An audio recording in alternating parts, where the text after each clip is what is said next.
नमस्कार प्यारे मित्रों। आज की वीडियो में हम लोग भारत की खोज में जो चैप्टर नंबर 4 पार्ट नंबर 4 है युगों का दौर। युगों का दौर में पहला शीर्षक है गुप्त शासन में राष्ट्रीयता और साम्राज्यवाद को पढ़ेंगे। ठीक है मेरे प्यारे मित्रों, देखिए मौर्य साम्राज्य का अवसान हुआ और उसकी जगह शुंग वंश ने ले ली। ठीक है, मतलब मौर्य साम्राज्य का समाप्त हुआ, मतलब अवसान होना मतलब डूब गया, और उसकी जगह शुंग वंश ने ले ली, जिसका शासन अपेक्षाकृत बहुत छोटे क्षेत्र पर था। कहते हैं कि मौर्य साम्राज्य के बाद शुंग वंश आया और उसका जो है कहते हैं कि जो शासन था वो बहुत छोटे क्षेत्र पर था। दक्षिण में बड़े राज्य उभर रहे थे। कहते हैं उसी समय दक्षिण में बड़े राज्य उभर रहे थे। दक्षिण मतलब दक्षिण भारत की बात की जा रही है। और उत्तर में काबुल से पंजाब तक बाख्तरी या भारतीय यूनानी फैल गए थे। ठीक, मेनांडर के नेतृत्व में उन्होंने पाटलिपुत्र तक पर हमला किया, किंतु उनकी हार हुई। ठीक है, कहते हैं कि मेनांडर के समय जो बाख्तरी या यूनानी लोग थे फैल गए थे, वे जो है पाटलिपुत्र पर तक पर हमला किए, किंतु उनकी हार हुई। खुद मेनांडर पर भारतीय चेतना और वातावरण का प्रभाव पड़ा और बौद्ध हो गया। कहते हैं कि जो मेनांडर थे ये यूनानी शासक थे। ठीक है, उन्होंने पाटलिपुत्र तक हमला किया लेकिन वो हार गए। लेकिन कहते हैं खुद मेनांडर जो है भारतीय चेतना और वातावरण का प्रभाव पड़ा, वो बहुत जो है भारतीय चेतना और वातावरण से प्रभावित हुआ और बौद्ध धर्म जो है ग्रहण कर लिया। वह राजा मिलिंद के नाम से प्रसिद्ध हुआ। ठीक है, मेनांडर किस नाम से प्रसिद्ध हुआ? राजा मिलिंद के नाम से प्रसिद्ध हुआ। बौद्ध आख्यानों में उसकी लोक प्रसिद्धि लगभग एक संत के रूप में हुई है। कहते हैं कि बौद्ध कथाएं जो हैं, जो आख्यान है, उसमें जो है इसकी लोक प्रसिद्धि, लोगों में प्रसिद्धि एक संत के रूप में हुई है।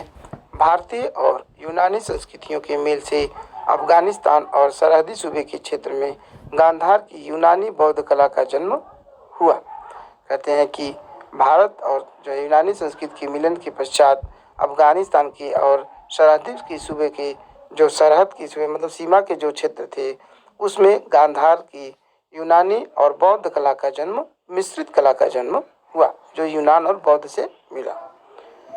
भारत के मध्य प्रदेश में सांची के निकट बेशनगर में ग्रेनाइट पत्थर की एक लाट है, जो हेलिओदो स्तंभ के नाम से प्रसिद्ध है। ठीक है, इसका समय ईसा पूर्व पहली शताब्दी है और इस पर संस्कृत का एक लेख खुदा है। इसमें हमें उन यूनानियों के भारतीकरण की झलक मिलती है जो सरहद पर आए थे। कहते हैं कि जो मध्य प्रदेश में बेशनगर में हेलियोदय स्तंभ है, उस पर संस्कृत में कुछ जो है लेख छपे हुए हैं, जिससे क्या स्पष्ट होता है, जिससे स्पष्ट जो यह प्रमाण मतलब यह प्रमाण देता है कि यूनानी लोग भारतीकरण मतलब भारतीयता को अपनाए। ठीक है, और भारतीय संस्कृति को जज्ब कर रहे थे, मतलब भारतीय संस्कृति को अपना रहे थे। मध्य एशिया में शक लोग आक्सिन नदी की घाटी में बस गए थे। जो शक लोग थे वो अच्छू नदी, आक्सस मतलब लिखा है कोष्टक में, अक्षु नदी की घाटी में बस गए थे। यूची सुदूर पूरब से आए, यूची जनजातियां थी। ठीक है, यूची लोग सुदूर पूरब से आए और उन्होंने इन लोगों को उत्तर भारत की ओर ढकेल दिया।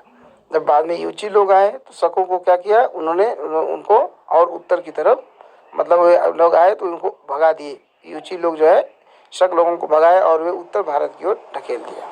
ये उत्तर भारत की ओर आ गए। कौन लोग? शक लोग। ठीक है, यूची लोग शक लोगों को उत्तर की तरफ भगा दिए। ये शक बौद्ध और हिंदू हो गए। ये जो शक लोग थे क्या हो गए, जब इधर के संपर्क में आए, उत्तर भारत के संपर्क में आए, तो ये क्या हो गए, बौद्ध और हिंदू धर्म अपना लिए। यूचियों में से एक दल कुषाणों का था। कहते हैं कि जो यूची लोग थे उनमें से एक दल क्या था, कुषाण लोगों का था। उन्होंने सब पर अधिकार करके उत्तर भारत तक अपना विस्तार कर लिया। जो कुषाण लोग थे वो क्या किए, जो कुषाण लोग थे वो उत्तर भारत पर अपना विस्तार कर लिए। उन्होंने शकों को पराजित करके उन्हें दक्षिण की ओर खदेड़ा। जो यूची में जो कुषाण लोग थे वो शकों को शक लोगों को पराजित कर दिए, हरा दिए और उन्हें दक्षिण की ओर और उन्हें उत्तर से अब और दक्षिण की तरफ उन्होंने खदेड़ दिया, मतलब भगा दिया। शक काठियावाड़ और दक्षिण की ओर चले गए। इस प्रकार शक लोग काठियावाड़ और दक्षिण की ओर चले गए। इसके बाद कुषाणों ने पूरे उत्तर भारत पर और मध्य एशिया के बहुत बड़े भाग पर अपना व्यापक और मजबूत साम्राज्य कायम किया।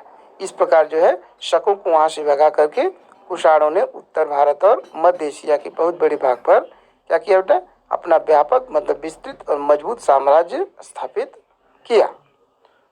उनमें से कुछ ने हिंदू धर्म को अपना लिया, लेकिन अधिकांश लोग बौद्ध हो गए। कहते हैं कि जो यूची लोग जो कुषाण थे उनमें से अधिकांश ने क्या किया, कुछ ने हिंदू धर्म को अपनाया, लेकिन अधिकांश ने बौद्ध धर्म को अपना लिया।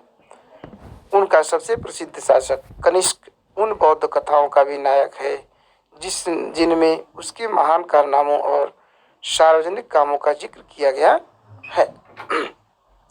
कहते हैं कि उनमें सबसे प्रसिद्ध शासक कौन था, कनिष्क उन बौद्ध कथाओं का भी नायक है जिनमें उसके महान कारनामों और सार्वजनिक कामों का जिक्र किया गया है। उसके मतलब बौद्ध कनिष्क क्या था, कुषाण शासक था, ठीक है। उसके बौद्ध होने के बावजूद ऐसा लगता है कि राज्य धर्म का स्वरूप कुछ मिला जुला था।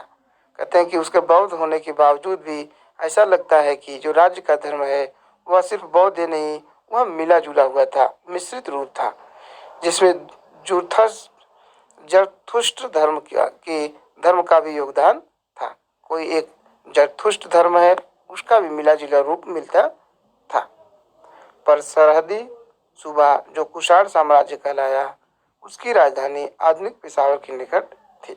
कहते हैं कि जो सरहद का जो क्षेत्र था वो कुषाण साम्राज्य कहलाया और उसकी राजधानी पेशावर के निकट थी।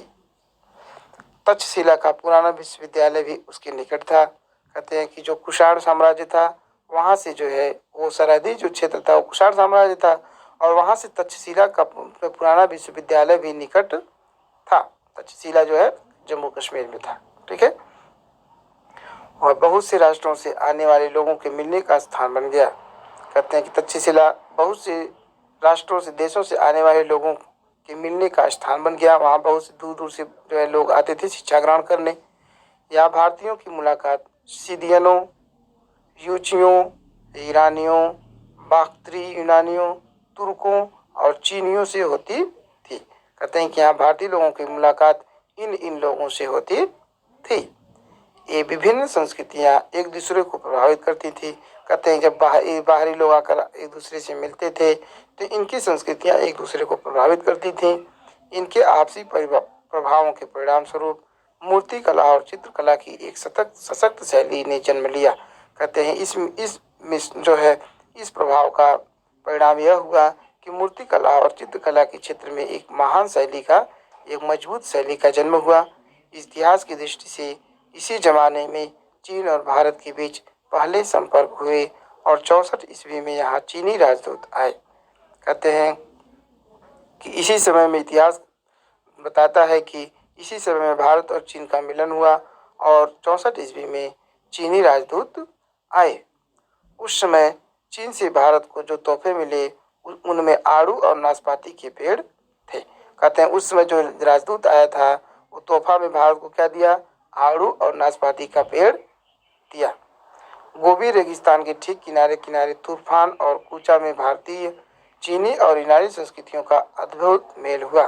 कहते हैं कि गोबी का जो रेगिस्तान चीन में है उसके कहते हैं ठीक किनारे किनारे एरिया का नाम है तूफान और कूचा में यहाँ भारतीय, चीनी और ईरानी लोगों की संस्कृतियों का अद्भुत मेल हुआ।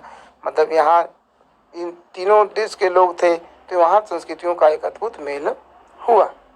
कुषाण काल में बौद्ध धर्म दो संप्रदायों में बट गया। कहते हैं कि कुषाण काल में ही बौद्ध धर्म दो जो है क्या हो गया, कुषाण काल में ही बौद्ध धर्म दो संप्रदायों में बट गया, महायान और हीनयान। उन दोनों के बीच मतभेद उठ खड़े हुए। भारतीय परंपरा के अनुसार बड़ी बड़ी सभाओं में इन समस्याओं पर विवाद आयोजित किए जाने लगे। इन बहसों में सारे देश, इसमें देखिए एक चीज आप नोट कर लीजिए कि कुषाण काल के समय ही बौद्ध धर्म दो जो है संप्रदाय में बटा, महायान और हीनयान। ठीक है। इन बहसों में सारे देश के प्रतिनिधि भाग लेते थे। इन विवादों में एक नाम सबसे अलग और विशेष दिखाई पड़ता है।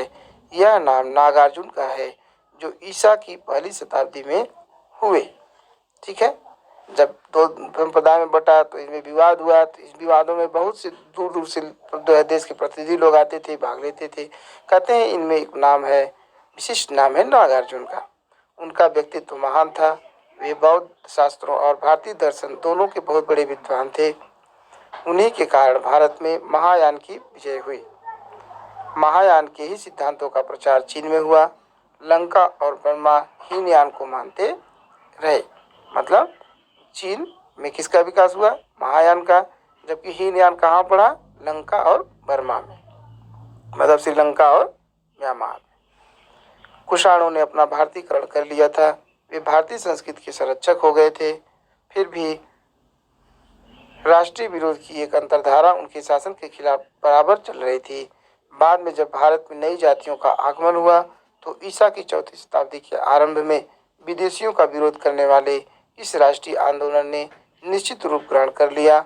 एक दूसरे महाशासक थे जिसका नाम भी चंद्रगुप्त था। नए हमलावरों को मार भगाया और एक शक्तिशाली विशाल साम्राज्य कायम किया। कहते हैं कि जो विदेशी लोग थे उनके विदेशियों के प्रति भारत में एक जो है विदेशियों के प्रति विरोध की एक अंतर्धारा भारत में चल रही थी, जो अंत में जो किसके नाम से उभरती है? चंद्रगुप्त के नाम से उभरती है। गुप्त वंश के शासक, उन्होंने जो है सबको मार के भगाया और एक विशाल साम्राज्य जो है कायम किया। इसी तरह 320 ईस्वी में गुप्त साम्राज्य का युग आरंभ हुआ। कहते हैं इस तरह 320 ईस्वी में गुप्त साम्राज्य का युग आरंभ हुआ। इस साम्राज्य में एक के बाद एक कई महान शासक हुए जो युद्ध और शांति दोनों कलाओं में सफल हुए। ठीक है। मतलब एक से एक महान शासक हुए जो युद्ध और शांति ही नहीं, कलाओं में भी सफल हुए।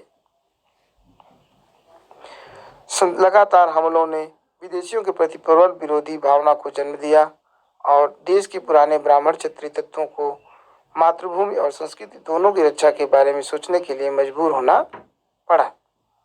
बराबर विदेशी आक्रमण हो रहा था, इसलिए जो है लोगों को मातृभूमि और संस्कृति दोनों की रक्षा के लिए सोचना पड़ा। जो विदेशी तत्व यहाँ घुल मिल गए थे उन्हें स्वीकार कर लिया गया, लेकिन हर नए आने वाले का प्रबल विरोध का सामना करना पड़ा। कहते हैं कि जो लोग यहाँ घुल मिल गए उन्हें तो स्वीकार कर लिया गया, लेकिन हर नए आने वाले को जो है यहाँ भारतीयों के विरोध का सामना करना पड़ा और पुराने ब्राह्मण आदर्शों के आधार पर सजातीय राज्य कायम करने का प्रयास किया गया। ठीक है। लेकिन क्रमशः इन आदर्शों में ऐसी कट्टरता विकसित होने लगी जो इनके स्वभाव के विपरीत थी। कहते हैं कि बाद में धीरे धीरे इन आदर्शों में ऐसी कट्टरता विकसित होने लगी जो जाति प्रथा का विरोध करना शुरू कर दी। आरंभ में जब आर्य यहाँ उस स्थान पर आए जिसे उन्होंने आर्यावर्त या भारतवर्ष कहा था, तब भारतवर्ष के सामने समस्या यह थी कि इस नई जाति और संस्कृति के बीच समन्वय कैसे कायम किया जाए।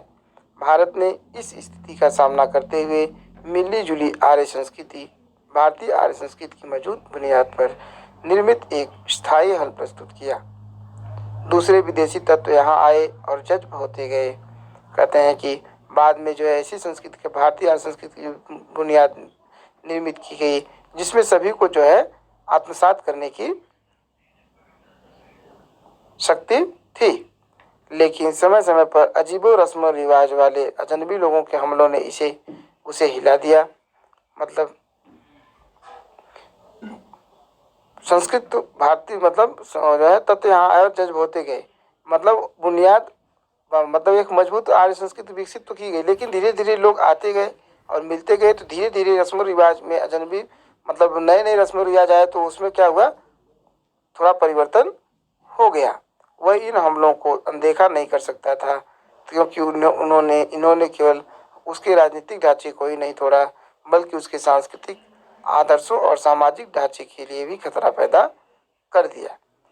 इनके विरुद्ध जो प्रतिक्रिया हुई उसका रूप मूलतः राष्ट्रवादी था। कहते हैं कि जब ये संस्कृतियों को प्रभावित करने लगी तो इसका भी विरोध होना शुरू हो गया, जो मूल उसके आदर्शों और सामाजिक ढांचे को परिवर्तित कर रहा था। तो कहते हैं कि इसके प्रति भी प्रतिक्रिया, राष्ट्रवादी प्रतिक्रिया हुई। उसमें राष्ट्रवाद की शक्ति भी थी और संकीर्णता भी। धर्म और दर्शन, इतिहास और परंपरा, रीति रिवाज और सामाजिक ढांचा, जिसके व्यापक घेरे में उस समय के भारत के जीवन के सभी पहलू आते थे, जिसे ब्राह्मणवाद या हिंदूवाद कहा गया, वह इस राष्ट्रवाद का प्रतीक बना। यह दरअसल राष्ट्रीय धर्म था, जिससे वे तमाम गहरी जाति और सांस्कृतिक प्रवृत्तियां प्रभावित हुई, जो आज हर जगह राष्ट्रीयता की बुनियाद में मौजूद हैं। जिस बौद्ध धर्म का जन्म भारतीय विचार से हुआ था, उसके लिए वह पुण्य भूमि थी, जहाँ बुद्ध ने जन्म लिया, उपदेश दिया और वहीं उनका निर्वाण हुआ। निर्वाण मतलब मृत्यु। पर बौद्ध धर्म मूल रूप में अंतरराष्ट्रीय था। कहते हैं कि जन्म भले ही इधर हुआ, लेकिन जो बौद्ध धर्म था वह अंतरराष्ट्रीय था, विश्व धर्म था। जैसे जैसे उसका विकास और विस्तार हुआ, वैसे वैसे उसका यह रूप और विकसित होता गया। इसलिए पुराने ब्राह्मण धर्म के लिए स्वाभाविक था कि वह बार बार राष्ट्रीय पुनर्जागरण का प्रतीक बने। इसलिए कहते हैं कि ब्राह्मण धर्म के लिए यह स्वाभाविक था कि वह बार बार राष्ट्रीय पुनर्जागरण का प्रतीक बने, मतलब राष्ट्र को पुनः जागृत करने का प्रतीक बने। यह धर्म और दर्शन भारत के भीतरी धर्मों और जातीय तत्वों के प्रति तो सहनशील और उदार था, पर विदेशियों के प्रति उसकी उग्रता बराबर बढ़ती जाती थी और वह अपने आप को उनके प्रभावों से बचाने की कोशिश करता था। मतलब बाहरी जो आते थे, बाहरी दर्शन और उससे भारतीय संस्कृतियाँ प्रभावित हो रही थी। तो कहते हैं कि विदेशियों के प्रति उसकी उग्रता बराबर बढ़ती गई। इस प्रकार विदेशी संस्कृतियों के प्रति भारतीयों की उग्रता बढ़ती गई और वह विदेशियों से बचने का प्रयास करने लगा। ऐसा करने से उनमें जो राष्ट्रवादी चेतना पैदा हुई थी, वह अक्सर साम्राज्यवाद की शक्ल अख्तियार करने लगती थी। गुप्त शासकों का समय बहुत प्रबुद्ध, शक्तिशाली, अत्यंत सुसंस्कृत और तेजस्विता से भरपूर था। फिर भी उसमें साम्राज्यवादी प्रवृत्तियां विकसित हो गईं। इनके बहुत बड़े शासक समुद्रगुप्त को भारत का नेपोलियन कहा गया है। ठीक है, गुप्त साम्राज्य में एक समुद्रगुप्त नाम का शासक था, जिसे भारत का नेपोलियन कहा गया है। साहित्य और कला की दृष्टि से यह बहुत शानदार समय था। कहते हैं साहित्य और कला की दृष्टि से देखा जाए तो समुद्रगुप्त का समय बहुत ही शानदार था। चौथी शताब्दी के आरंभ से लेकर 150 वर्ष तक गुप्त वंश ने उत्तर में एक बड़े शक्तिशाली और समृद्ध राज्य पर शासन किया। कहते हैं चौथी शताब्दी के आरंभ से लेकर 150 तक गुप्त वंश ने उत्तर में एक बड़े शक्तिशाली और समृद्ध राज्य का शासन किया। इसके बाद लगभग 150 वर्ष तक उनके उत्तराधिकारी अपने बचाव में लगे रहे। कहते हैं 150 वर्ष तक तो अत्यंत शक्तिशाली थे, लेकिन अगले 150 वर्ष तक उनके उत्तराधिकारी अपने बचाव में लगे रहे और साम्राज्य सिकुड़कर लगातार छोटा होता चला गया। मध्य एशिया से नए आक्रमणकारी लगातार भारत पर हमला कर रहे थे। ये गोरे हूड़ कहलाते थे, जिन्होंने मुल्क में बड़ी लूटमार की। ठीक है, हूड़ लोगों की बात की जा रही है, जो बाहरी आक्रमणकारी थे, बहुत लूटपाट करते थे। कहते अंततः यशोवर्मन के नेतृत्व में संगठित होकर उन पर आक्रमण किया गया, लेकिन हूणों को कौन हराया? यशोवर्मन ने नेतृत्व को संगठित किया और उसने आक्रमण किया और उसके सरदार मिहिरगुल को बंदी बना लिया गया और हूणों के जो सरदार था सरदार मिहिरगुल, उसको बंदी बना लिया। किसने? यशोवर्मन ने। लेकिन गुप्तों के वंशज बलादित्य ने उसके प्रति उदारता का व्यवहार किया। लेकिन कहते हैं कि गुप्त वंश का ही एक शासक बालादित्य थे, उन्होंने उसके प्रति मिहिरगुल के प्रति उदारता दिखाई और उसे भारत से लौट जाने दिया। मिहिरगुल ने इसके बदले लौटकर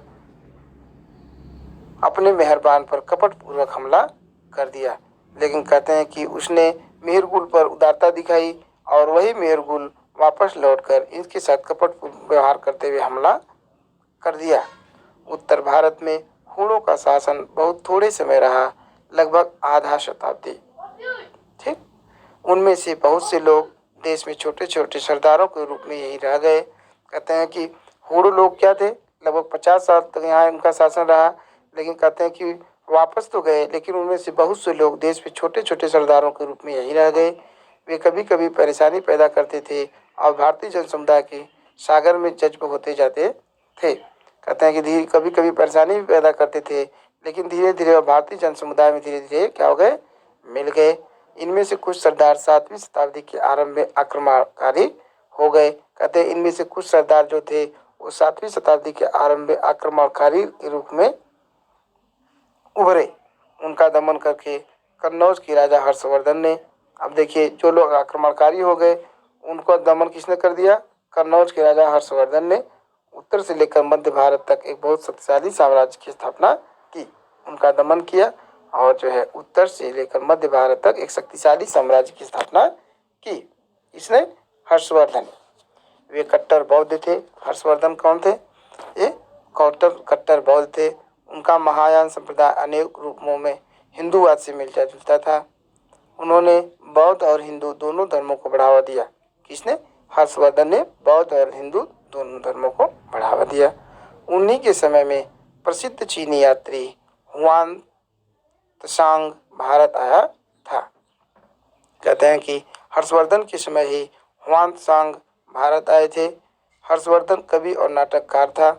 जो हर्षवर्धन थे वे कवि होने के साथ साथ एक नाटककार भी थे। उसने अपने दरबार में बहुत से कलाकारों और कवियों को इकट्ठा किया और अपनी राजधानी उज्जैनी को सांस्कृतिक गतिविधियों का प्रसिद्ध केंद्र बनाया था।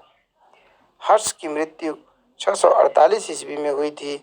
यह लगभग वह समय था जब अरब के रेगिस्तानों में, अफ्रीका और एशिया में फैलने के लिए इस्लाम सिर उठा रहा था। कहते हैं कि हर्ष की मृत्यु 648 ईस्वी में हुई। उस समय क्या था कि अरब के रेगिस्तानों में से रेगिस्तानों से अफ्रीका और एशिया में फैलने के लिए इस्लाम धर्म सिर उठा रहा था। मतलब अब जो है मुस्लिम आक्रमणकारी जो है धीरे धीरे सक्रिय हो रहे थे। ठीक है, चले आज की वीडियो में बस इतना ही। मेरे प्यारे मित्रों,